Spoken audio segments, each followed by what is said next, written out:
우리가 세상을 살 때 세상은 끝으로가 아니라 우리는 청소만 가지고 사는 거잖아요. 그러니까 결국 헛된 것이 아니라는 거죠. 그 차이가 어떤 거예요? 커요. 그래서 예수는 재림 또는 청소만 그게 우리 삶에 너무너무 중요하다는 것을 말씀드리고 싶습니다. 그런 면에서 오늘 설교 얼마나 귀한지 몰라요. 네, 따라 보세요.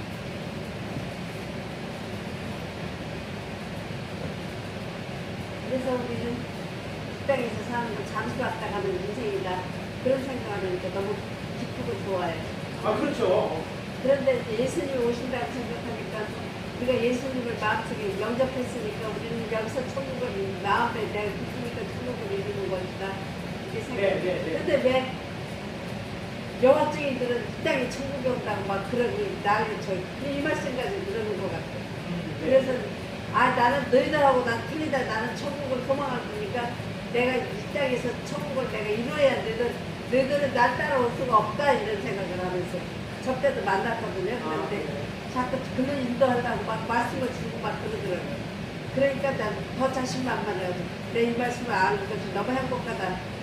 그래 너희들은 아무리 그렇지만은 이게 끝이 이 세상이 끝인 줄 알지만 나는 예수님이 오시고 재림할 거니까 제 공중 재림할 거니까 나는 행복한 사람이다. 축복받은 사람이다. 이렇게 생각하는 거 너무 감사해요. 그러니까 그 여호와의 증인들은 이 땅에서의 이 땅에서의 남은 이루어진다고 믿는 사람들이에요. 그리고 그것이 영원한 천국을 믿는 것이거든요. 그건 아니잖아요. 아니 그러니까 그들이 잘못 알고 있는 거죠. 그러니까 그들은 이 땅에서의 새로운 낙원을 소망하는 사람들이에요. 그런데 우리가 이 성경을 보다 보면 천년왕국이 나오거든요. 천년왕국이 이 땅에서의 그 망가졌던 잃어버린 그 에덴 동산을 다시 회복시키는 거인데 그것도 천년이라고 끝이 난다니까요. 그것도 결국에 나중에 사단이 다시 한번 발을 익히는 거로 말미암아 복과 마귀의 전쟁 위에 모든 것이 끝이 난단 말이에요. 그리고 나서 우리가 갈 곳은 이 지구상의 이 땅이 아니라 하늘에서 내려오는 새 예루살렘 성 거기 우리가 머물 곳이거든요. 그러니까 차원이 다르죠. 그러니까 여호와의 증인들은 이 땅에서의 행복한 삶을 원하고 회복해서 뭔가 낙원을 원하고 우리는 하늘에서 내려오는 그 새 예루살렘 성이 우리가 갈 것이라고 믿는 거예요. 그러니까 다르다니까요. 아까 우리 형님들이 했잖아요. 예수님 다시 오시면 약속하고 가셨는데 안 기다려. 그리고 그렇게 재밌게 노는 거예요. 그러면 내려가야 되는데 쟤들 나 맞을 준비 전혀 안 하는 거 아니에요. 그죠? 그러니까 많은 사람이 그렇게 산다니까요. 근데 우리 믿음을 가진 사람들은 다시 오실 주님을 기다리잖아요. 이게 얼마나 큰 거냐 말이에요. 그 주님도 설레실 거라고요. 내가 가면 쟤들을 만날 텐데 나를 기다리는 사람이 있으니까. 제가 요즘에 여러분 양준일이라고 슈가맨 젊은 사람들은 아마 알 거예요. 소리가 안 들려요? 뭐예요, 선배님? 네. 양준일 아세요? 슈가맨. 네. 슈가맨이 양준일 네. 맞죠? 그 사람 요즘에 엄청나게 인기 좋죠? 많이 띄우는 그러니까 누가 띄워줘서가 아니라 그 사람을 원하는 과거 30년 전 가수인데 그 사람을 지금 많은 사람들이 열광을 해요. 그 사람을 보고. 그래서 30년 전 사람이 워낙 탁골공원이라고 하는 인터넷 그 사이트가 있는데 거기서 엄청나게 옛날 노래지만 사람들이 좋아해요. 그래서 방송국에서 그 사람을 다시 이제 출연시켜서 그 사람을 보고 열광을 한 거예요. 근데 그 사람이 이제 미국에서 이제 한국에서 적응을 못하고 실패를 하고 미국으로 이제 이민을 가서 미국에서 식당 서빙을 하다가 한국에서 그 방송 한번 출연하고 다시 이제 한국으로 돌아왔어요. 근데 돌아온 이유가 뭐냐면 한국에서 그 사람 기다리는 팬들이 많은 거예요. 팬이 한 7만 정도 된다 그랬어요. 이게 엄청난 거거든요. 그러니까 그 많은 사람이 오라고 하니까 이 사람이 갔다가 다시 모든 걸 정리하고 다시 한국으로 이제 들어온 거예요. 그래서 한국에서 팬 미팅도 하고 막 이렇게 하는 거란 말이에요. 그러니까 그 사람이 올 때 얼마나 설렜겠어요. 비행기 안에서도 자기를 알아보는 사람도 있고 내가 내 팬이 있으니까. 그렇죠. 그러니까 그 사람이 올 때 그 가족 모두가 설레는 마음으로 왔고 또 공항에 내렸을 때 그 많은 사람들이 자기들을 환영했단 말이에요. 자기 놀란 거예요. 어떤 생각이 들으세요? 이게 진짜 뭐라 그래야 되나? 전율이 느껴지지 않겠어요? 우쭐했겠죠. 우쭐했겠죠. 우쭐한 정도가 아니라 야 나를 기다리는 사람이 이렇게 많구나 해서 놀란 거예요 스스로. 실감이 안 나는 거죠. 근데 과연 그 사람이 그렇게 정말 설레는 마음, 기쁜 마음 올 수 있었던 것은 자기를 기다리는 사람들이 있었던 거 아니겠습니까? 그리고 또 여기서 이제 콘서트를 했을 때도 팬미팅을 했는데도 그 무슨 대학이더라 거기서 했었는데 어마어마한 사람들이 거기 모여 있었던 거예요. 그러니까 뭐 전국에서 다 온 거죠. 그러니까 저는 우리 형부님들이 말씀하신 데서 그렇게 생각을 해보는 거예요. 과연 주님이 오실 때 우리가 그런 마음으로 주님을 기다리는가 하는 거죠. 아, 이렇게 연예인도 우리가 이렇게 그런 마음으로 기다리는데 진짜 다시 오실 만왕의 왕 만주의 주께서 예수님께서 오실 때 그렇게 기다리는 사람들이 있어야 되지 않겠느냐는 거죠. 저는 그 사람들이 바로 저와 여러분이라 생각하는 것이고, 그러니까 주님도 그런 설레는 마음이 있을 거다 기대하시는 마음으로 오시지 않겠어요?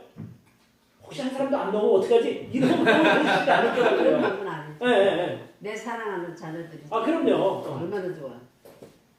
그래서 우리가 그런 마음으로 세상을 살아가는 것이 늘 언제 오실지 모르지만 언제든 난 만날 준비가 되어 있다. 이런 마음으로 우리가 믿음 생활을 하기를 바랍니다. 아멘. 근데 오실 때 조금만 있다 오세요. 나 여기 할 게 많으니까 막 이렇게 이런다면 어떻게 있겠냐는 거죠. 네, 어쨌든 네 우리가 우리에게 그런 믿음이 있으니 참 감사합니다. 또 다른 분이요. 하나님은 네. 사랑이시라고. 네.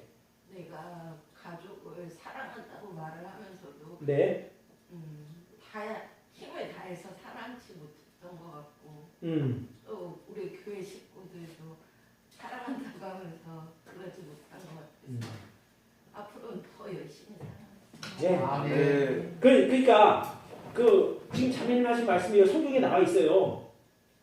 여기 데살로니가전서 4장에 보면 9절에 형제 사랑에 관하여는 너희에게 쓸 것이 없다는 거예요. 그러니까 데살로니가 교회 성도들이 정말 열심히 서로 사랑한 거예요.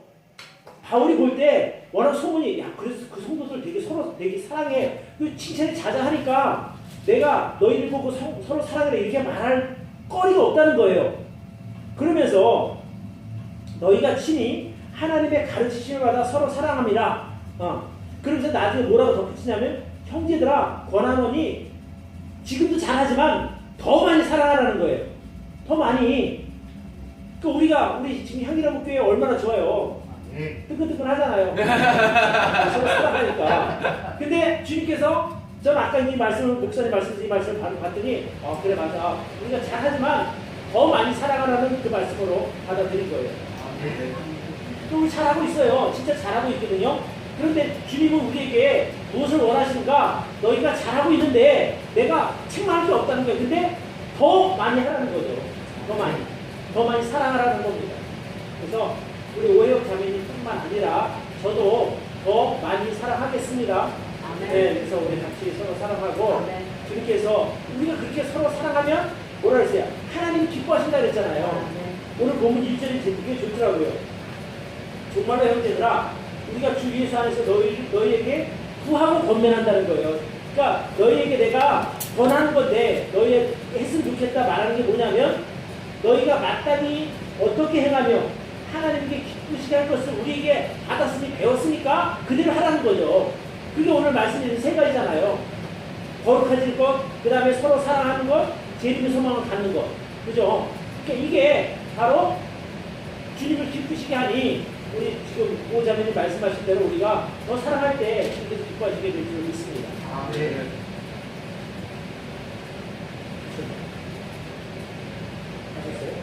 하셨어요?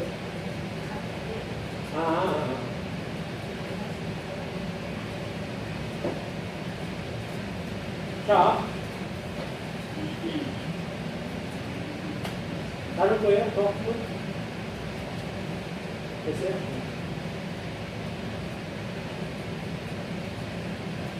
말씀에 수고를 걷다. 우리 오늘 마무리하도록 하겠습니다.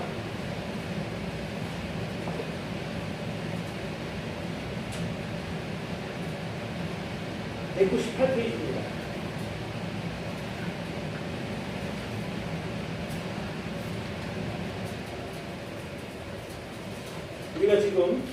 신구약 중간사를 보고 있습니다.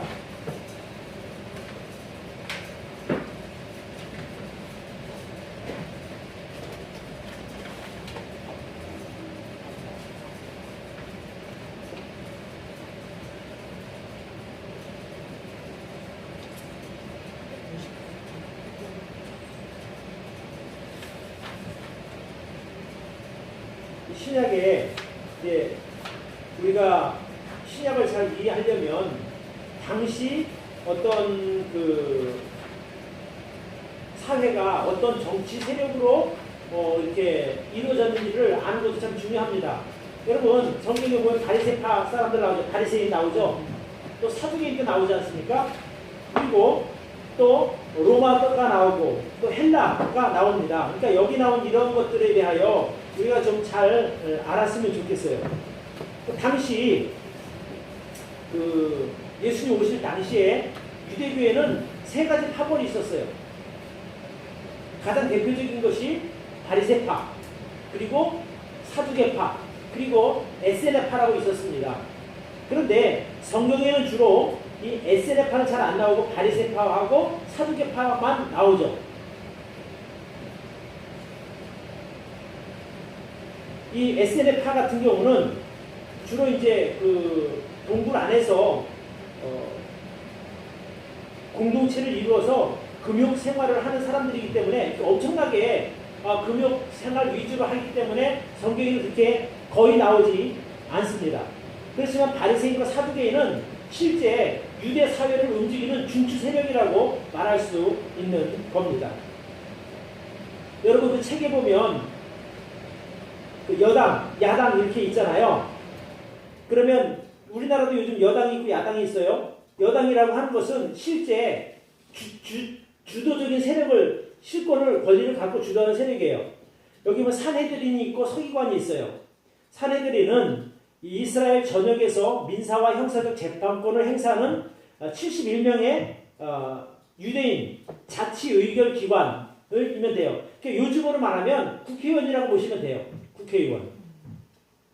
서기관은 하나님의 율법을 해석하여 그것을 가르치고 기록하는 성경의 제자들이라고 말할 수 있는 전문적인 그룹이에요. 그러니까 서기관들이 하는 일은 무엇이냐? 바로 하나님의 율법을 해석하기도 하고 또 기록하기도 하고 가르치기도 하는 사람들이에요. 그리고 요즘으로 말하면 뭐가 될까요? 목사. 또 목사 또는 학자 또는 뭐 그렇게 볼 수 있고 산헤드린 같은 경우는 법원이라고 할 수 있겠죠. 자, 이스라엘 내에는 이제 두 개 파가 있어요. 여당이라고 하는 쪽에 있는 사람들을 사두개파 사람들, 야당 쪽이 바리새파 사람들이에요. 그래서 여러분 그 성경 읽다 보면 사두개인 뭐 이렇게 얘기하죠. 제가 기억나는 거 그래요. 바울이 부활이 없다는 사두개인들한테 막 위협을 당하니까 그 바리새인들 모인 데서 나는 바리새인 중에 바리새인 이렇게 얘기를 한단 말이에요. 그러니까 그래서 바리새인과 사두개인 사이에 서로 이제 다툼이 일어나지 않습니까? 이제 그런 일이 벌어질 정도로 그 사두개파하고 바리새파가 아주 이스라엘 내에서는 서로 권력을 가지고 다투는 두 세력으로 볼 수 있습니다. 이 사두개파 사람들은 그 다윗 시대에 사독 제사장이 있어요. 사독, 여러분 성경 읽다 보면 사독 제사장 나오거든요. 그 사독 제사장의 그 후손들이라고 말할 수 있습니다. 그리고 이들은 로마와 그 로마 정치 세력과 이렇게 아주 가까이 있었기 때문에 실제로 로마의 권력을 가지고 있다고 볼 수 있습니다. 그래서 사독에서 이제 사두개라고 하는 이름이 생겨났고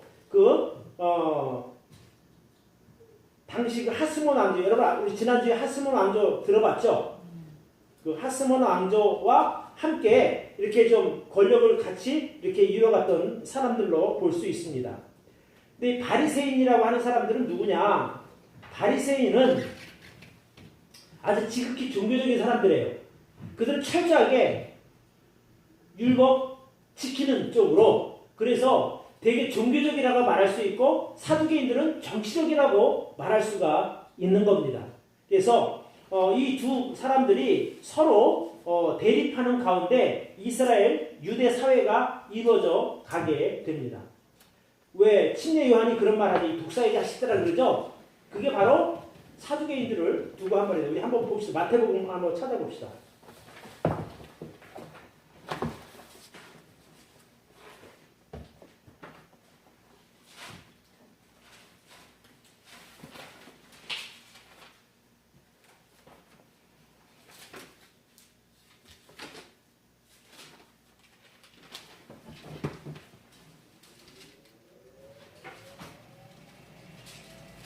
마태복음 3장 7절. 요한이 많은 바리새인과 사두개인이 침례를 베푸는데 오는 것을 보고 이르되 독사의 자식들아 누가 너희를 가르쳐 임박한 진노를 피하라 하더냐 이렇게 된 거예요. 그러니까 이 사두개인과 바리새인들에게 어떤 독사의 자식들아. 여기는 아마 독사의 자식들, 독사의 놈들아 뭐 이렇게 했겠죠.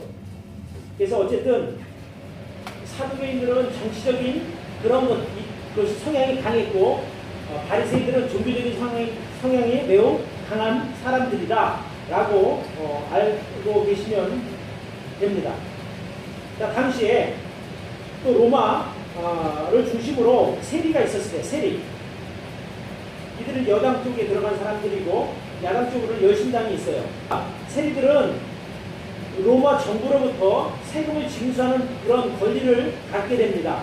그래서 자기 민족에게 세금을 걷어서 자기 몫을 떼어놓고 나머지를 주는 거죠. 다른 말로 표현하면 자기 민족들에게 세금을 걷어서 일정 양을 주고 나머지를 자기가 축복하는 사람들이 바로 세리들이에요. 세리가 누구 유명한 사람 누가 있죠? 사케오. 사케오가 세리장, 그죠? 또 있어요. 마태? 마태도 세리란 말이에요. 세금 거두는 사람을 하던 사람입니다. 그래서 이들이 돈 버는 데는 가장 많이 돈을 벌던 사람들이에요. 사케오가 되게 부자였잖아요.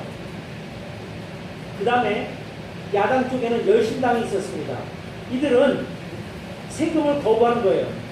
그래서 이스라엘 백성들을 로마의 그 권세에서 해방시키기 위해서 범호수수, 폭력과 무력을 행사하는 종교적인 토대를 가진 정치 집단, 그래서 열심당원, 들어보셨어요? 열심당원? 네. 그게 바로 이제 이 사람들을 말하는 겁니다.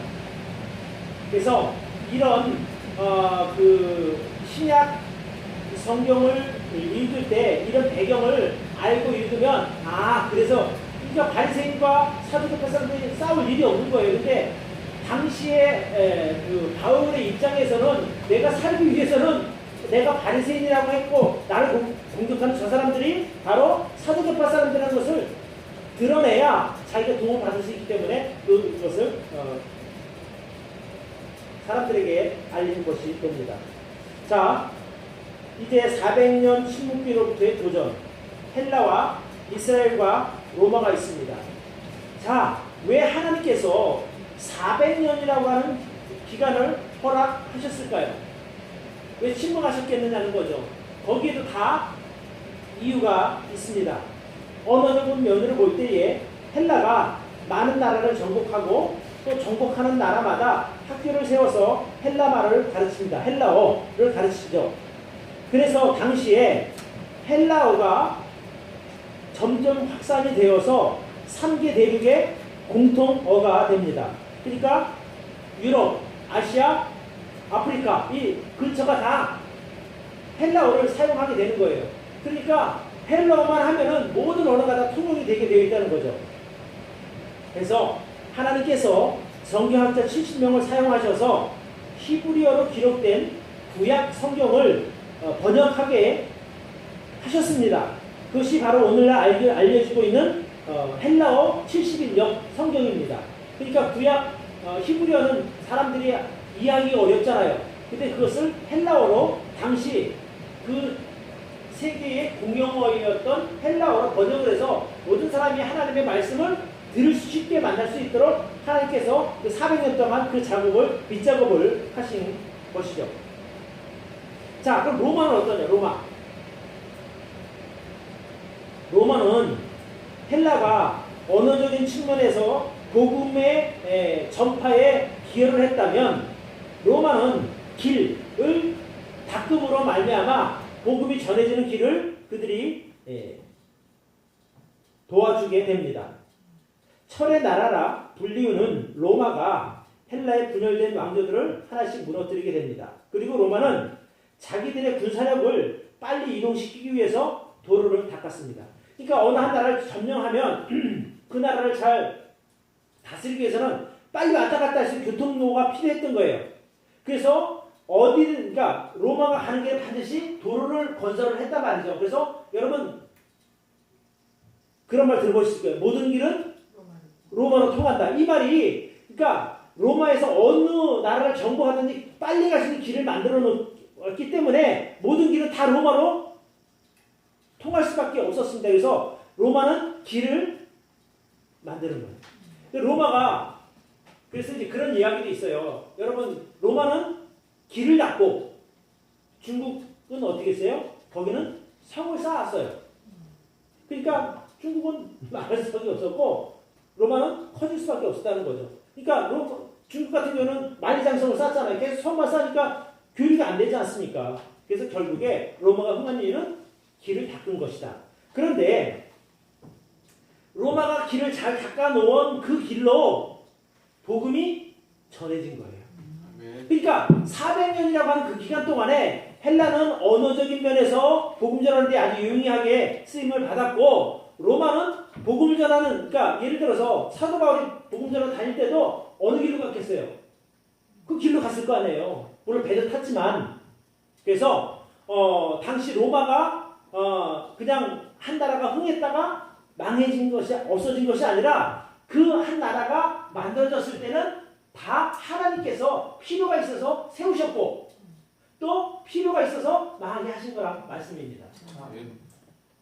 제가 우리 지난번에 그런 얘기 했잖아요. 왜 바벨론이 70년밖에 없었냐? 생겼다 없어 70년 만에 망했지 않습니까? 바벨론. 기억 안 나요 벌써? 기억나요?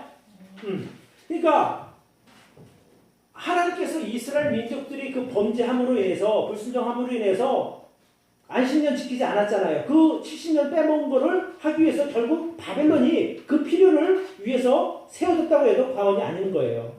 그 역할이 없어졌으니까. 자, 그런 면에서 본다면 여러분들은 어떤 의미가 있을까요? 하나님 앞에? 우리가 우연히 하나님을 믿은 게 아니란 말이에요.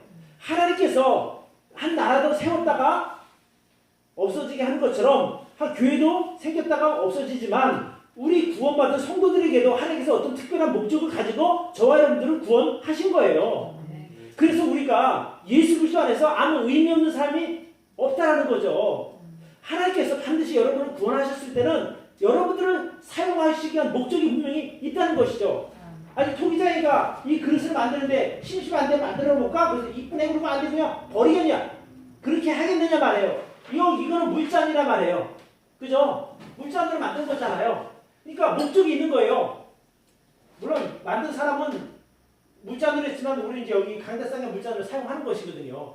그러니까 분명히 만든 목적이 있는 것처럼 저 여러분들이 구원받은데도 목적이 있다는 거예요. 우연히 지나가다 복음 듣고 구원받았는데 아니거든요. 제가 늘 하는 얘기지만 제가 구원받을 때 목사가 될 줄 어떻게 알았어요? 전 진짜 생각지도 않았거든요. 그런 마음도 없었고. 근데 이미 하나님께서는 날 구원시키셨을 때는 그 역할을 생각하셨을 거라는 거.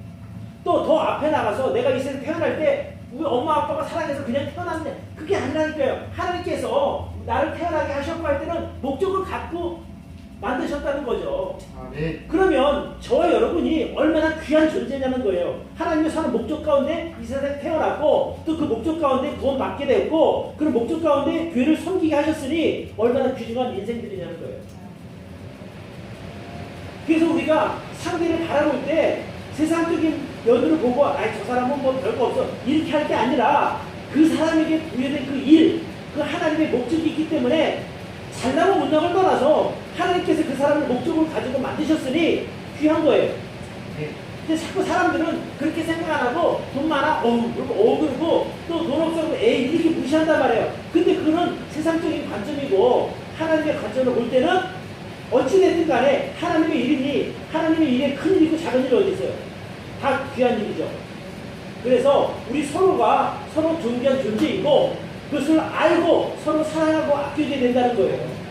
그러니까 한 사람이 소중한 거죠.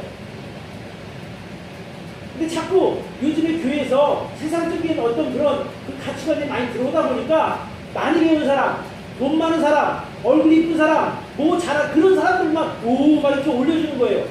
그러나 누군가 설거지 잘하는 사람도 필요한 것이고 화장실 청소 잘하는 사람도 필요한 것이고 또 여기 뭔가 하는 뭐 컴퓨터 잘하는 사람 또 아멘 소리 크게 하는 사람 다 그 역할이 있단 말이죠. 왜? 그런 역할들은 하찮게 여기느냐는 거예요. 그걸 사람이 볼 때 그런 것이고 하나님께서 볼 때는 모두가 다 귀한 존재라는 거예요. 그러니까 의미 없는 인생은 없다는 거죠. 복수 차원에서 다시 한번 말씀드릴게요. 자, 제가 여러 번 말씀드린 요셉 이야기를 내가 자기 좋아하는데 요셉 우리가 너무 잘 아니까 이야기하기 편한 거예요.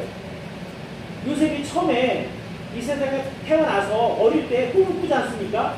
하나님이 꿈을 꾸게 하셨어요. 형들의 결단이 자기를 향해서 절하게 하고 자기 결단을 향해서 또 하늘의 별들이 자기 별을 향해서 절하게 하고 이런 거 얼마나 대단한 거예요. 근데 이 요셉이 어릴 때는 철없는 막 자랑을 했단 말이에요. 또 아버지도 그 자기가 사랑하는 아들 라헬 그 여인을 통해서 아내를 통해서 낳은 자식이니까 얼마나 이쁘겠어요. 10명의 아들이 있어도 그 한 명만 못한 거란 말이에요. 근데 이 야곱도 참 좀 부족한 사람인 게 너무 노골적으로 이렇게 편애를 하니까 형제들이 반감을 가졌잖아요. 그래서 서로 이제 미워하게 됐잖아요. 요셉을 미워한 거죠, 10명의 형들이. 근데 그거조차도 아버지가 잘못한 것이고 요셉이 철이 없어서 막 뻔버리고 다녀서 그런 결과가 나왔는데 그러나 그 일이 그냥 인간적인 갈등 때문에 생긴 게 아니라니까요. 목적이 있었잖아요. 하나님은 요셉 애굽으로 먼저 보내서 장차 일어날 그 10년 동안의 그 가뭄을 준비시킨 거란 말이죠. 아브라함에게 약속하셨던 너희 민족이 4대 동안 농사일을 하다가 가나안에 다시 들어올 거다. 그 약속을 이루기 위해서 하나님께서 미리 다 작업하시는 거란 말이에요. 그런 것을 우리가 어떻게 바라보느냐가 따라 달라 보이는 것이거든요. 보통 우리가 요셉을 말할 때 무슨 말을 해요? 요셉이 믿음으로 말미암아 정말 그 고난을 다 견디고 애굽의 총리가 되었다. 그러니까 여러분들도 고난 잘 견디면 요셉처럼 성공할 수 있다. 여기에 머무르잖아요. 그럼 이거는 너무 단편적이니까 눈에 보이는 것만 보는 거라는 거죠. 저는 요셉은 철없이 행동하고 또 아버지 편애 때문에 죽을 고생을 하잖아요. 그리고 요셉 입장에서 생각할 때 내 인생 진짜 기관 인생으로 생각할 수밖에 없지 않습니까? 그죠? 제가 지금 복습해드리는 거예요. 그럴 때에 요셉은 어쨌든 간에 그가 어떠한 상황에서든지 하나님을 늘 의식하고 산 사람의 왜 어릴 때 꿈이 있으니까 내 하나님이 온가 나에게 이루시고자 하는 것이 분명히 있어. 이거 믿고 함부로 행동하지 않았다는 거예요. 아니 종의 입장에서 자기 주인의 부인이 자기를 원하는데 거부할 사람이 얼마나 되겠어요? 만약에 요셉이 이 땅에서의 삶으로 목적을 주었다면 그런 그 부인의 요구를 들었을 거라고요. 아니 자기 목숨이 왔다 갔다 하는 사람인데 그 사람 말을 어떻게 거역하냐 말이죠. 그러니까 요셉이 그 보디발 부인의 유혹을 물리칠 수 있었던 것은 그가 하나님을 경외했기 때문이란 말이에요. 그죠? 그런데 또 하나님께서 그에게 믿음 주셔서 그러면서 거부하는 환경들을 만드는 거예요. 근데 거부하는 결과가 뭐예요? 감옥에 가잖아요. 그러면 요셉 입장에서 하나님 내가 이런 죄의 유혹을 거절했는데 결국 보낸 게 감옥이에요? 이렇게 생각할 수도 있는 거 아니겠어요? 근데 하나님 입장에서 보면 그 어린 종이었던 어린 시절에 갖고 그 청년이었던 요셉이 바로 왕을 만나게 하려면 감옥에 가야만 하는 거예요. 아니 보디발이 야 너 우리 왕집 만나러 가자 이렇게 할 수는 없는 거잖아요. 그래서 7년 대환란이 일어나는데 아니 그 7년 가뭄이 일어나는데 아니 그 꿈을 왕에게 보여줬잖아요. 바로에게 보여줬을 때 도대체 이게 뭔지 모르니까 그 꿈을 해석할 사람이 필요해서 요셉을 데리고 한 그 배경이 뭐냐 하면 요셉이 그 보디발 아내의 유혹을 거절해서 감옥에 누명을 쓰고 들어갔을 때 거기서 바로왕의 술 따르는 사람과 떡 굽는 사람을 거기서 만나잖아요. 그리고 그 두 사람의 꿈을 해몽을 해줘서 저 사람 꿈을 잘 이어서 인정받게 만든 거죠. 그리고 나중에 바로왕의 꿈을 아무도 해석하지 못할 때에 술 따르는 사람이 맞아 내가 예전에 감옥에 있을 때 그 히브리 청년이 되게 꿈 잘해서 내가 해석한 대로 내가 여기 왔습니다. 그러니까 그래? 데리고 와봐. 이래서 결국 요셉이 발 앞에 쓴 거란 말이죠. 그래서 해석을 기가 막히게 하니까 그럼 좋다. 내가 너 여기 권한을 줄 테니까 네가 나를 잘 관리해서 우리나라를 10년 감옥에서 지켜줘라. 이렇게 된 거죠. 이게 사람들이 박수 치잖아요. 좋은 믿음 가져서 총리 됐다고. 근데 그게 끝이 아니잖아요. 하나님이 목적하신 것은 그 요셉의 성공의 목적이 아니라니까요. 요셉을 총리를 만들어놔야 야곱의 자손들이 70명이 글로 들어간 거잖아요. 그래서 70명이 몇 명이 돼요? 200만 명이 된 거잖아요. 애굽에서 출애굽할 때 요셉이 총리를 있어야 가장 좋은 땅 그 차지하게 하고 거기서 안전하게 그 요셉의 영향력으로 말미암아 고센 땅에서 그 많은 민족을 이루게 하기 위한 사전 포석으로 형들에게 미움받게 하고 철없는 행동을 하게 하고 억울한 누명 쓰게 하고 이 모든 것들이 장차 애굽에서 200만 명을 만들기 위한 사전 작업이라는 거죠. 그러니까 그런 것을 볼 때 나중에 요셉이 뭐라고 말합니까? 형들이 나 여기 팔아먹었지만 형들 때문에 여기 온 게 아니에요. 하나님이 나를 형들 앞에 미리 보내셔서 우리 가족들을 보호하기 위해서 이렇게 하셨어요라고 얘기하잖아요. 그러니까 우리가 살다 보면 왜 고난이 없겠어요? 고난이 있어요. 왜 억울한 일이 없겠어요? 억울한 일 만난다니까요. 나는 제대로 했는데도 억울한 누명도 쓸 수 있고 난 열심히 했는데 남들이 인정 안 해서 인정 못 받을 수도 있어요. 근데 그것조차도 하나님께서 우리를 어떤 특별한 일에 사용하시기 위해서 준비하는 과정이라고 생각할 수 있기를 바라요. 그러니까 이것만 알고 있으면 신앙생활이 어렵지 않다니까요. 근데 사람들이 여기까지 생각을 안 하니까 저 사람은 잘 되는데 저 사람 편한데 왜 나만 고생해야 되지? 이렇게 하다 보니까 믿음 생활이 힘들어지는 거예요. 하나님이 원망스럽다고요. 하나님 나는 열심히 기도하고 난 열심히 주님 섬기는데 왜 이거밖에 안 돼요? 이렇게 된다는 거예요. 맨날 나는 여유 죽게 살고 나는 맨날 돈 때문에 고생하고 이 생각을 한다니까요. 근데 하나님 왜 그 일을 허락하셨다고 생각해보면 그럴만 한 거예요. 뭔가 하나님이 목적하신 것이 있으니까 나를 그 일에 준비시키기 위해서 지금 과정이란 말이에요. 그럼 우리 끝은 어떻게 될까? 우리 끝은 장차 아까 우리 오늘 목사님 말씀하신 대로 다시 오실 주님 만나는 그래서 주님 앞에 서서 사과할 때 그게 우리 끝이잖아요. 그래서 이 땅에 다시 내려와서 천년 동안 10골, 20골, 100골 다스리고 영원한 천국에서 주님 앞에서 영원한 그 기쁨의 삶을 살게 되는 우리 목적이라고요. 그게 우리 끝이란 말이죠. 근데 어떤 사람이 하다 보면 좀 낮아질 수도 있고 어떤 높아질 수도 있는데 왜 그거 갖고 자꾸 거기에 얽매이냐 말이에요. 아마 하나님 원망하고 불편해할 이유 같았으면 요셉이 제일 많이 했을 거라고요. 형들에서 죽을 뻔도 하고 종으로 팔려갔고 또 누명 써서 감옥에도 있었고 그런 것들을 생각해 보십시오. 얼마나 비참한 인생인가. 그러나 요셉의 인생을 우리가 비참하다고 여기지 않는 것은 그를 하나님께서 사용하시는 과정이기 때문에 우리가 그를 비참한 인생으로 보지 않는 거죠. 그러니까 우리가 이 성경을 구약 성경을 통해서 배운 원리들이 바로 그런 것들을 우리가 볼 수 있어야 되는 거예요. 그래서 전 여러분 우리가 믿음 생활할 때 좀 넓게 보시길 바라요. 넓게.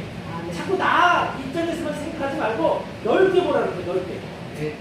또 하나 멀리 보라는 거예요. 멀리.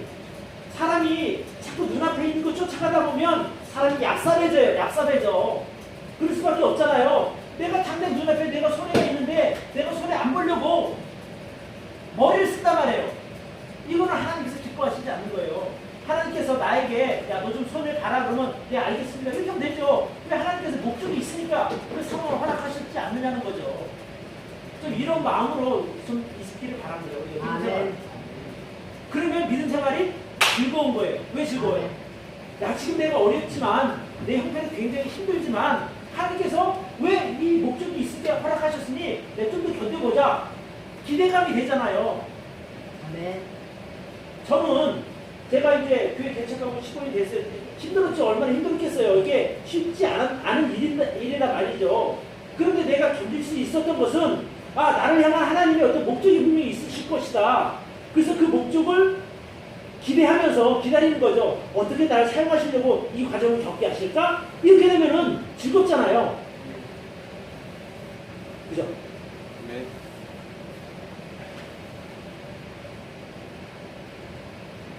아까도 얘기했지만 그 양준이라고 하는 사람이 하는 그 멋있는 말이 있는 거예요. 자기가 20대 와서 실패하고 돌아갔잖아요. 미국으로 다시 갔거든요. 근데 결국 그때 실패가 아니라는 거예요.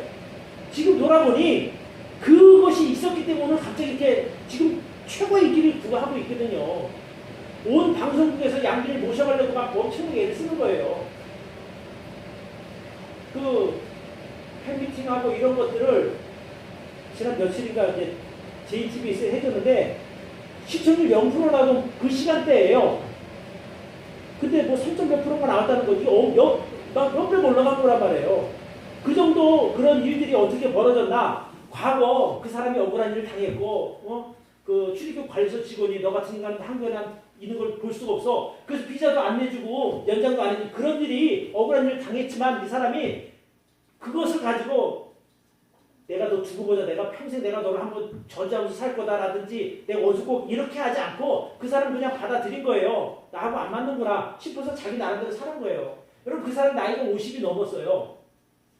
50이 넘었는데 얼굴을 보면 악함이 없어. 참 그런 것들을 받아들이고 나름대로 그냥 나름 깨끗하게 살았더라고요. 근데 그 사람을 보면서 그 사람이 그리스도인인지 아닌지는 잘 몰라요. 그러나 어쨌든 간에 그 사람 스스로도 세상 사람도 주어진 환경에 인정하고 받아들이고 악하게 하지 않으므로 그런 나중에 좋은 결과를 보지 않느냐는 거예요. 자 그러면 우리는 하나님 믿는 하나님의 자녀잖아요. 우리 수고가 주 안에서 헛되지 않다고 성경은 말하고 있거든요. 그죠? 그렇게 볼 때에 그런 관점에서 보면 지금 저와 여러분들의 모든 수고는 헛된 일이 아니라는 거예요. 반드시 하나님의 보상이 있다고 저는 믿는 거죠. 그러니 즐거울 수 있는 거예요.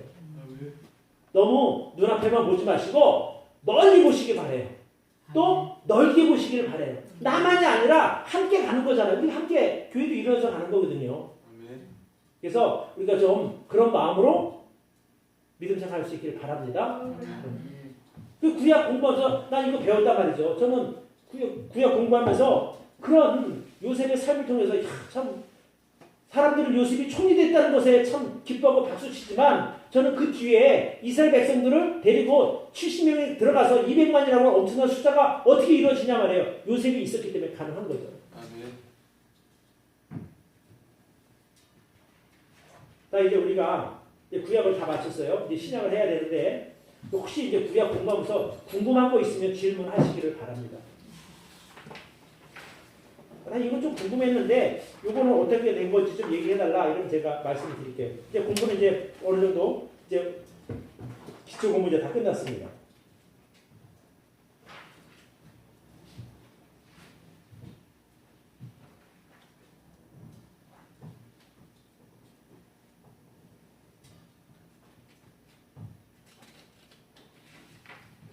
왜 평상시에 이거 좀 궁금했다 왜 그런 거 있잖아요. 그런 거 물어보시면 돼요.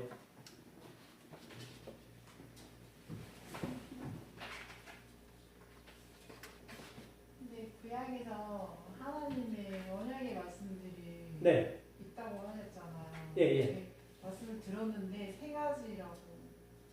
세 가지? 뭐지? 하나님께서 그 아브라함에게 네. 언약. 언약이 있고 있고 또 언약들이 다윗의 언약. 다윗의 언약도 있고요. 네. 또 새 언약 아니에요? 예루살렘. 그 새 언약은 저기 그 예레미야 선지자에 주는 언약이 있고요. 그러니까 언약이 많아요. 노아의 언약도 무지개 언약이라는 것이 있잖아요. 그러니까 그 시대마다 하나님께서 어떤 그 변화의 때에 하나님께서 그런 약속을 하셔요. 그러면 이제 아브라함의 언약 같은 경우는 창세기 15장에 나오잖아요. 그러면 아브라함에게 언약을 맺은 게 어떤 말씀을 하셨어요? 자식이 80이 넘도록 자식이 없었던 아브라함에게 잠깐 나와봐 그랬어요. 그러니까 아브라함은 그때까지만 해도 믿음이 잘 가다가도 아닌가 봐 이렇게 포기를 하는 그런 상황이었단 말이죠. 그러니까 이제 그러면 차라리 양자 다메섹 엘리에셀을 내 후계자로 세우겠습니다. 이렇게 생각했었단 말이죠. 그러니까 하나님께서 오셔서 뭐라 그래요? 야, 걔 아니야. 그랬어요. 다메섹 엘리에셀 네 후계자가 아니야. 네 후계자는 네 몸에서 날자 이렇게 했단 말이에요. 나이가 80인데요? 80 넘었는데 그러니까는 믿어지기 어렵잖아요. 그러니까 하나님께서 아브라함 데리고 바깥으로 나가신 거예요. 밤에 하늘 불을 가. 뭐 쉬어봐 그랬을 거 아니에요. 그럼 어떻게 쉬어요? 이 다음에 유선이 저렇게 많아질 거야. 그 아브라함이 뭐라 그랬어요? 글쎄요 이랬단 말이에요. 그러지 않았어요. 아브라함이 하나님의 약속을 믿음에 믿었다고 그랬어요. 그러니까 요즘 말로 표현하면 하나님께서 말씀하신 네 자신은 저렇게 별처럼 많을 거야 할 때 아멘 이랬단 말이에요. 믿었다는 말이잖아요. 그랬을 때 하나님께서 그의 믿음을 보시고 의로 여기셨다고 그랬어요.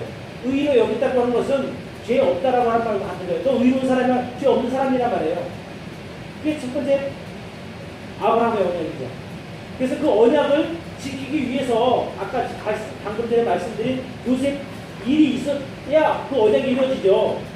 4대 만에 너희가 애국에서 나올 거라 그랬잖아요. 종살이하고 그 창세기 15장에 나온 내용이 다 요셉의 삶을 통해서 이루어진 거예요. 모세 때 출애굽하죠. 그게 바로 아브라함의 언약이 이루어진 것이고 노아의 언약 같은 경우는 무지개 언약이잖아요. 하나님께서 이 땅을 물론 심판하셨는데 그 엄청난 그 150일 동안 비가 내렸다 그러나요? 그리고 1년 지난 뒤에 물이 다 빠진 상태란 말이죠. 그런데 그때 이제 하나님 앞에 제사를 지내잖아요. 나와서 번제를 지냈단 말이죠. 그때 하나님께서 내가 이 땅을 다시는 물로 멸망시키지 않을 거다. 그래서 약속을 주셨는데 바로 무지개 언약을 주시고 무지개를 약속으로 세우신 거예요. 그걸 이제 무지개 언약이라고 해요. 그 다음에 시내산 언약이 있겠네요. 그죠? 시내산 언약은 뭐예요? 출애굽기 19장 보면 하나님께서 시내산에서 모세를 대표하는 이스라엘 민족과 언약을 맺으시잖아요. 나는 너희의 하나님이 되고 너희는 나의 거룩한 백성이 될 것이라는 언약을 맺어요. 무엇을 근거로? 율법을 근거로 맺는 거예요. 그래서 그것으로 인해서 너희가 내 말을 지켜 행하면 나는 너희의 하나님 될 것이고 너희는 나의 거룩한 백성이 되리라 그랬잖아요. 그래서 이제 쌍방 언약을 맺었어요. 여러분 아브라함 언약하고 시내산 언약하고 차이가 있어요. 아브라함 언약은 하나님께서 혼자 스스로 그 쪼긴 고기산이 지나갔잖아요. 아브라함이 잠들었을 때. 그래서 내가 너에게 한 약속을 안 지키면 내가 이렇게 죽을 거야 이런 의미란 말이죠. 그게 아브라함 언약이고 시내산 언약은 쌍방 언약이에요. 하나님께서 모세에게 너 이스라엘 대표에서 올라왔지? 내가 너한테 이렇게 얘기하니까 너 백성들에 가서 허락받고 이랬어요. 그래서 백성들에게 너희가 지킬 거냐? 물어봤단 말이에요. 성경을 보면서 얘기를 할게요.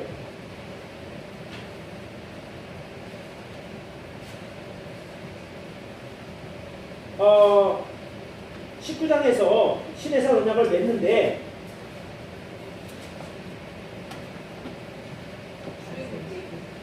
출애굽기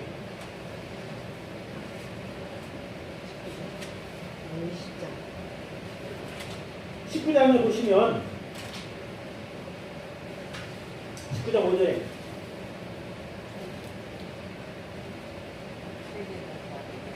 세계가 다 내게 속하였나니 너희가 내 말을 잘 듣고 내 언약을 지키면 그죠? 너희는 열국 중에서 내 소유가 되겠고 너희가 내게 대하여 제사장 나라가 되며 거룩한 백성이 되리라. 너희가 내 말을 잘 지키면 그렇게 되는 거예요. 나는 너희의 하나님이 되고 자 너는 이 말을 이스라엘 자손에게 고할지니라 그래요. 그러니까 모세 혼자 듣고 알겠습니다. 약속할게 이게 아니라 백성이 가서 이야기하라는 거예요. 7절에 모세가 와서 백성의 장로들을 불러 여호와께서 자기에게 명하신 그 모든 말씀을 그 앞에서 진술하니 8절하고 같이 한번 읽어보세요. 시작. 백성이 일제히 응답하여 가로되 여호와의 명하신 대로 우리가 다 행하리이다. 모세가 백성의 말도 여호와께 회고하네. 그죠? 이스라엘 백성하고 하나님하고 맺은 언약이에요. 쌍방 언약이에요. 근데 모세가 대표자로 나서서 그대로 해서 오케이 한다 이래서 가서 하나님께 다시 하기로 했습니다라고 한 거잖아요. 회고했단 말이 그것이거든요. 그래서 모세 언약은 쌍방 언약이에요. 그래서 이스라엘 백성들이 거룩한 하나님 백성을 살기 위해서 율법을 지켜야 되는 거예요. 근데 어떻게 못 지켰잖아요. 자, 사무엘하로 갑니다. 사무엘하 7장 만나보겠습니다.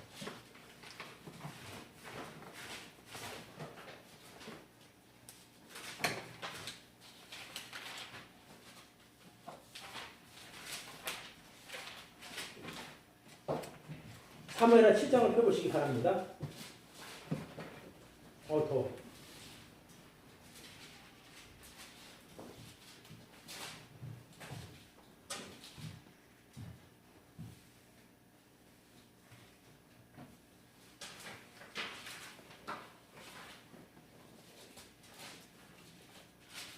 구절부터 보겠습니다. 다윗에게 하시는 말씀입니다. 내가 어디를 가든지 내가 너와 함께 있어 내 모든 대적을 내 앞에서 멸하였은즉 세상에서 존귀한 자의 이름같이 내 이름을 존귀케 만들어 주리라. 12절 내 수완이 차서 내 조상들과 함께 잘 때에 내가 내 몸에서 날 자식을 내 뒤에 세워 그 나라를 견고케 하리라.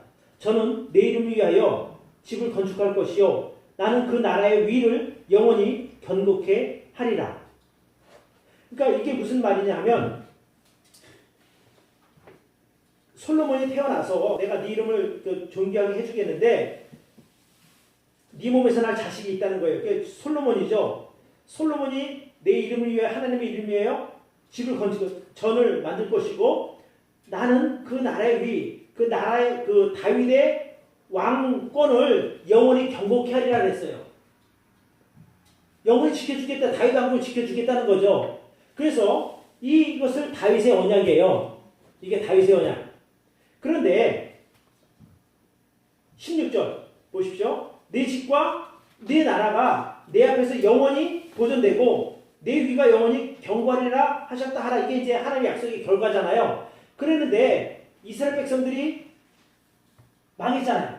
바벨론 70년. 근데 그게 완전히 망한 게 아니라 말이에요. 하나님께서는 계속 왕권을 가지고 계셨고 결국 예수님이 이 땅에 오셨죠. 그래서 유대인의 왕으로 오셨잖아요. 그래서 그분이 왕권을 다시 회복했고 예수님이 영원한 왕으로 오신 거죠. 그러니까 다윗에게 약속했던 영원한 왕위가 예수님으로 말미암아 성취가 된 겁니다. 그러니까 하나님의 언약이 다 성취가 된 거죠.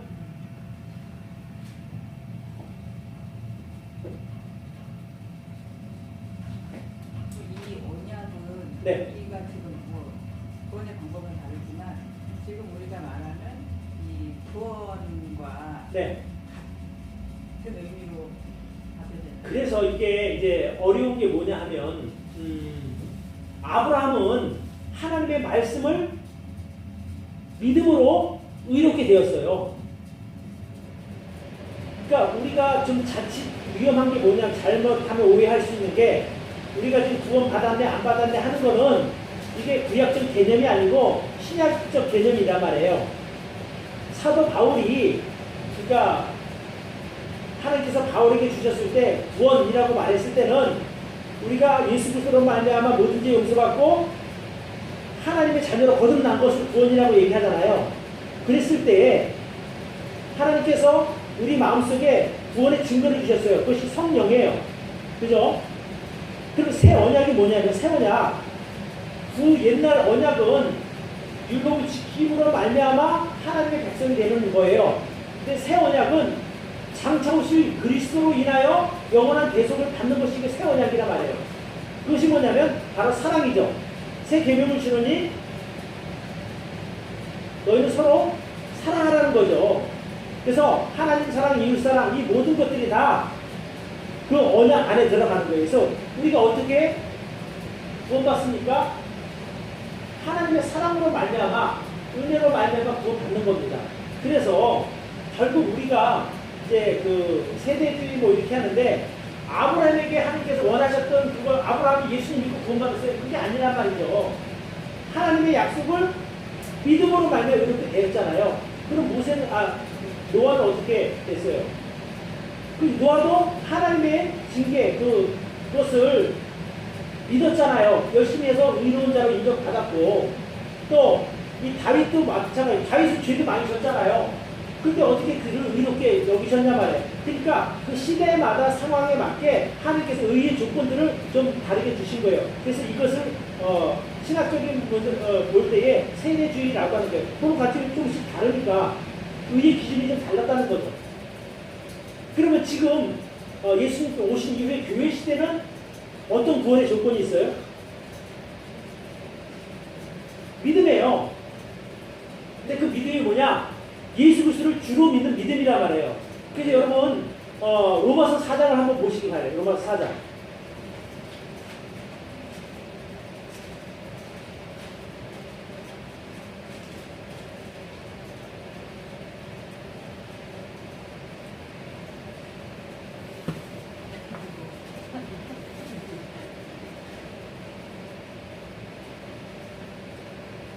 자, 4장 1절에 그런즉 육신으로 우리 조상된 아브라함이 무엇을 얻었다 하리요?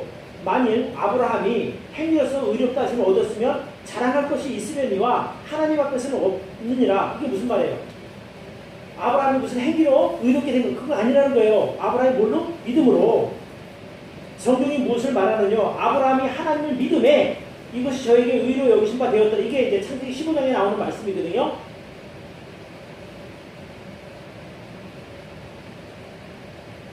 자, 13절로 내려갑니다. 아브라함이나 그 후손에게 세상의 후사가 되리라 하신 언약은 율법으로 말미암은 것이 아니요 오직 믿음의 의로 말미암은 것이니라.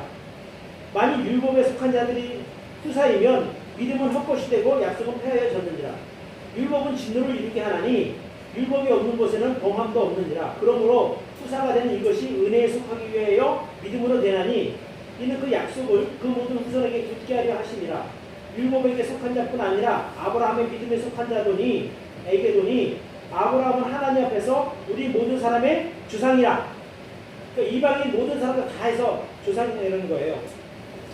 왜냐하면 이 로마서가 당시 로마 이방 나라 민족들에게 쓴 거잖아요. 그러니까 이방인 우리도 아브라함이 조상이 되는 거예요. 믿음의 조상이 되는 거죠. 기록된 바 내가 너를 많은 민족의 조상으로 세웠다 하신 것 같으니 이는 그의 믿은 바 하나님은 죽은 자를 살리시며 없는 것을 있는 것 같이 부르시는 이시니라.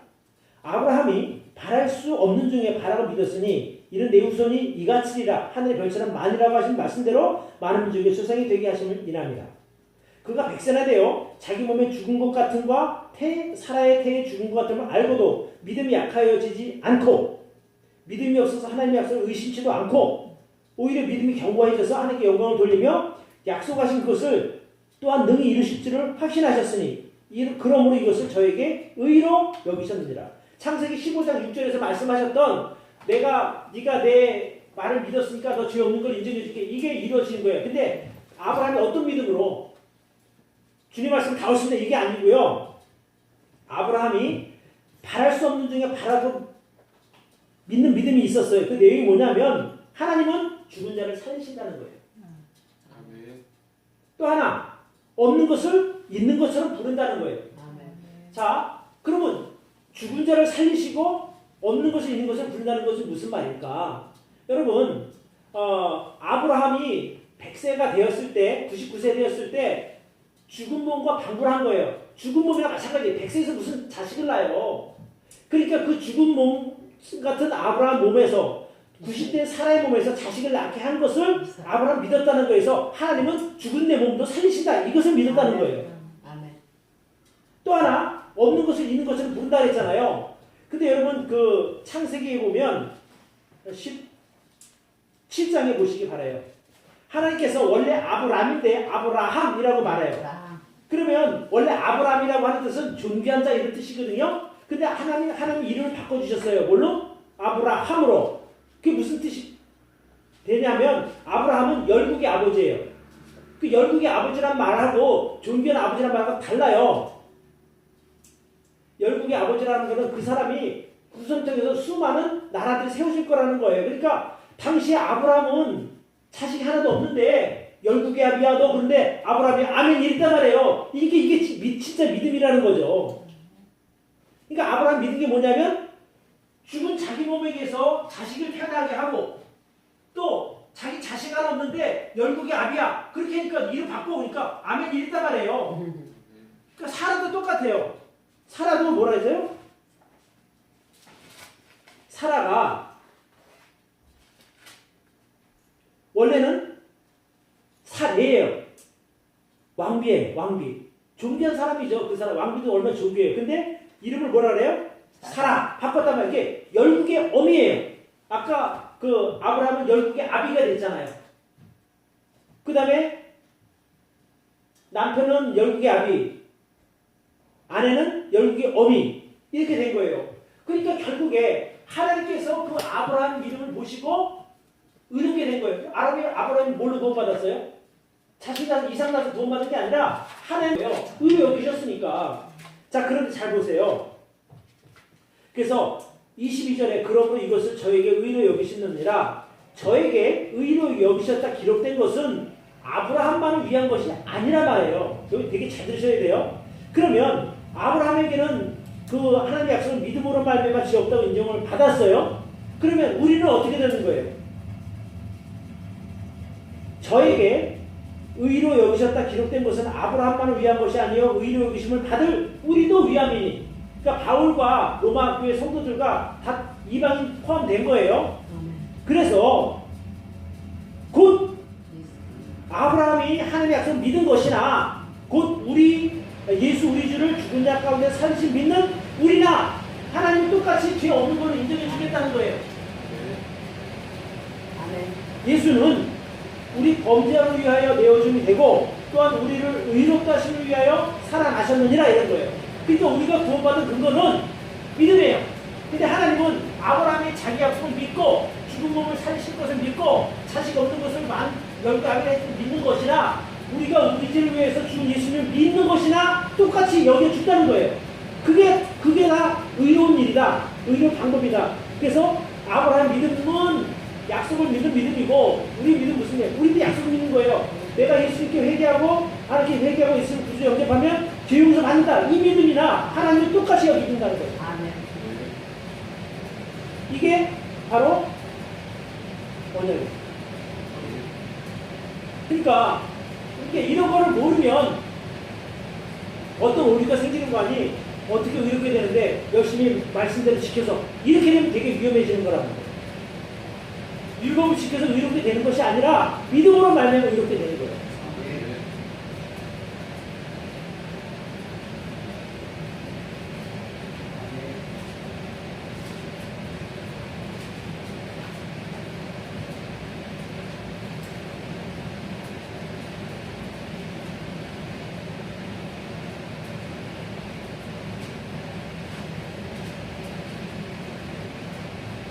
예레미야서 31장 보시기를 바랍니다.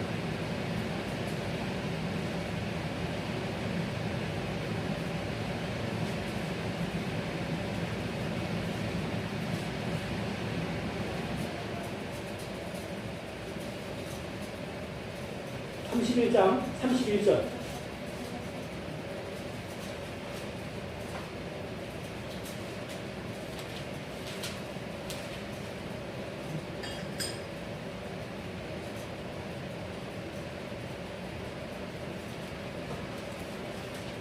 내가 이제 잠깐 들어가서 자리를 찾느라고 이렇게 하다 보니까 내가 이제 지금 이제 구원의 길 내가 이렇게 구원의 길이라고 내가 이렇게 만들어 놓은 표가 있어요. 그래서 이제 구원 이제 상담할 때 쓰는 건데 그게 뭐 여러 군데 많이 가 있더라고. 오늘 장로교 올라가서 거기에 구원의 길에서 쭉 올라가 있고 다들 우와. 그러니까 장로교 사람들도 믿는다는 얘기거든. 그것을 인정한다는 얘기거든. 근데 놀랬다니까요. 표정 아니지. 아니 내가 올려놨으니까 좋으니까 갖다 올려놓은 거지. 나도 뭐 나쁘진 않잖아. 장로교에 그거는 거기다 올려놨어요. 그래서 야, 내가 교회 사이트. 제가 뭘 말씀드리는가 이제 31절부터 봅시다. 나 여호와가 말하더라. 보라, 날이 이르리니 내가 이스라엘 집과 유다 집에 새 언약을 세우리라. 여기서 말씀하신 새 언약이 신약에 나온 이제 그것을 얘기하는 거예요. 이게 이제 구약 때 보여주고. 31장 31절.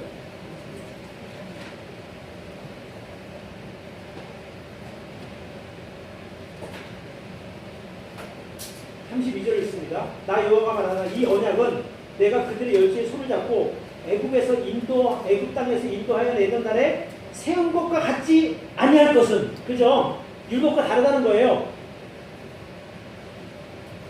내가 그들의 남편이 되었어도 그들이 내 언약을 파하였습니다.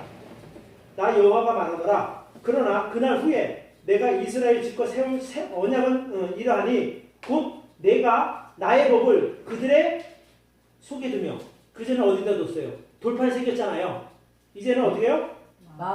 마음속에 기록하고 나는 그들의 하나님이 되며 그들은 내 백성이 되리라.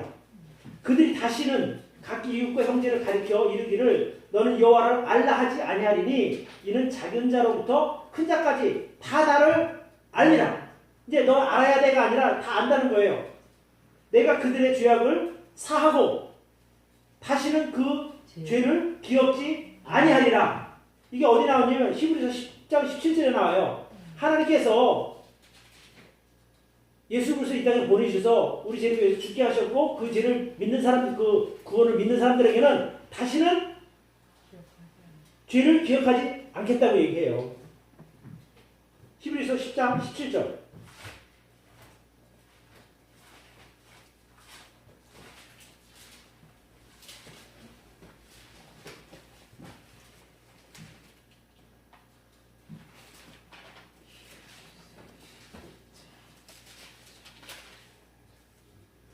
히브리서 10장 10절을 먼저 볼게요. 이 뜻을 조차 예수 그리스도의 몸을 단번에 들이심으로 말미암아 우리가 거룩함을 얻었노라.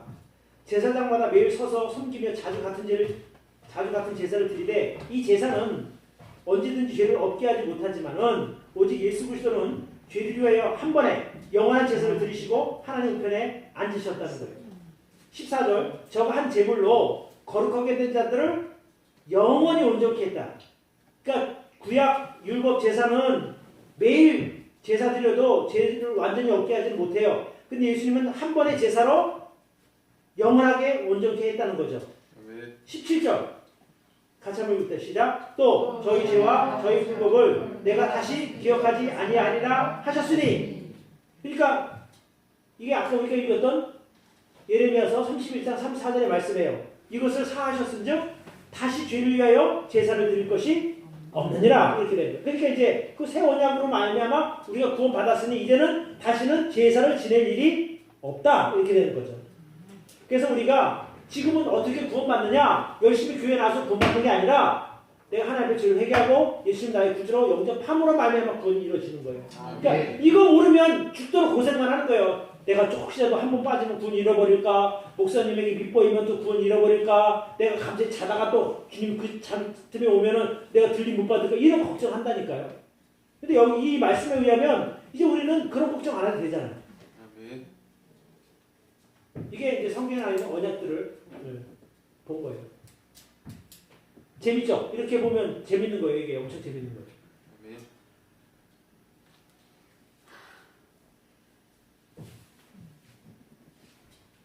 우리가 구원받았다 말하는 것은 그냥 내가 구원받은 것 같아 나는 그렇게 믿고 싶어 이게 아니라 성경이 근거한 대로 했으니까 나는 구원 받았어 이거죠. 아니 하나님의 말씀도 못 믿으면 어떻게 해요? 너희는 구원 받았어. 영원한 속죄함을 얻었어 라고 하는데 글쎄요 이렇게 해보세요. 그러면 시적이 답답한 거 아니겠어요? 내가 재현이한테 야 너 내 자식 맞아 호주에도 올라가서 글쎄 봐야지 뭐 내가 뭐 지금 뭐 어떻게 알 수 있겠어요? 만약 이런다고 되니까 너 내 자식 맞잖아. 글쎄 내가 확인 안 해봐갖고 잘 모르겠어요. 나중에 볼게요. 뭐 그거 얼마나 답답해요. 너는 내가 확실히 낫다. 네. 그 호적이 올라갔다니까요. 그럼 우리는 그게 무슨 말이냐면 하늘나라 생명체 기록되었다. 그거가 똑같은 거잖아요. 야 내가 하늘나라 생명체 네 이름 기록했어. 그럼 아멘 하면 되지. 글쎄요. 뭐 봐야지요. 뭐 이렇게 되면은 그거 골치 아프다니까요. 그러니까 하나님 말씀대로 믿는 게 그게 복이고 그게 영생이에요. 아멘. 아니 뭐 여러분 보고 뭐 예배 한 번도 빠지지 말라고 말했어요. 헌금을 300개씩 많이 가져라고 얘기를 했어요. 그렇다고 나를 주대로 살아가라고 했어요. 그런 거 아무것도 아니잖아요. 믿음으로 말미암아 구원 받는 거예요. 아멘.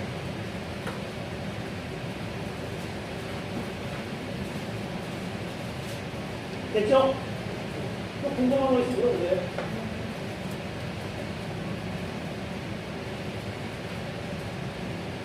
자, 기도하겠습니다. 하나님의 은혜 안에서 우리가 이제 말씀에서 풀었다. 이 성경 구약이 다 끝났습니다. 참 감사합니다. 여기까지 마칠 수 있음에 감사하고 우리가 구약 이 공동에서 하나님의 원대한 구원을 위한 계획과 또 그 계획이 여러 가지 과정들을 통해서 잘 이루어지고 이 땅에 예수 그리스도께서 오심으로 말미암아 우리가 구원까지 이르게 됨을 감사드립니다. 하나님 우리에게 믿음이 있음을 감사하고 또 아브라함의 믿음 주심도 감사합니다. 이제 우리가 이제 명절을 세고 또 이렇게 새롭게 또 신약을 들어갑니다. 하나님께서 함께 하셔서 복되게 하시고 또 신약을 통해서도 정말 하나님을 좀 더 깊게 알아갈 수 있도록 하나님 우리를 도와주옵소서. 또 늦은 시간까지 수고한 우리 성도님들 기억하셔서 피곤치 않게 하시고 말씀으로 말미암아 새 힘을 얻고 또 한 주간 열심히 잘 살아가도록 도와주옵소서. 또 이제 돌아오는 주가 명절이 있는 주가 또 이렇게 고향에도 가고 여러 가지 많은 또 일과들이 있습니다. 어디서 무엇을 하든지 우리가 구원받은 하나님의 백성으로 부끄럼 없이 살게 하시고 또 승리하는 믿음에서도 승리하는 좋은 시간들 되게 해 주옵소서. 감사합니다. 우리 주님 예수 그리스도의 이름으로 기도를 드립니다. 아멘. 고맙습니다. 수고하셨어요.